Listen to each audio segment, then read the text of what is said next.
बदला घेण्यात आलाय। पाकिस्तान आणि पाक व्याप्त काश्मीरमध्ये भारतीय सैन्यानं ऑपरेशन सिंदूर राबवलेलं आहे। पाकिस्तान आणि पाक व्याप्त काश्मीरमधील 9 दहशतवादी तळ उद्ध्वस्त करण्यात आली। 12 पेक्षा जास्त दहशतवादी यामध्ये ठार झालेत, तर जैश ए मोहम्मदच्या मुख्यालयावर सुद्धा भारतीय सैन्यानं स्ट्राईक केलेला आहे। आताच्या क्षणाची ही मोठी बातमी।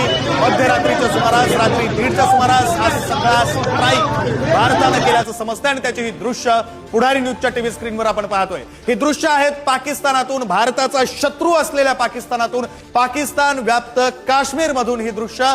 पाकिस्तान आणि पाकिस्तान व्याप्त काश्मीर अर्थात पीओके इथल्या 9 दहशतवादी तळांना भारतानं टार्गेट केलेलं आहे, त्यांच्यावर स्ट्राईक केलेलं आहे आणि ती 9 तळं उद्ध्वस्त केलेली आहेत। पाकिस्तान यामुळे बिथरलेला आहे आणि पाकिस्तानचा दहशतवाद, त्याचं कंबरडं भारतीय सैन्यानं या स्ट्राईकच्या माध्यमातून मोडलेलं आहे।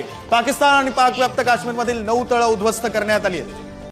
किस शिद्दत का ये जो हमला था।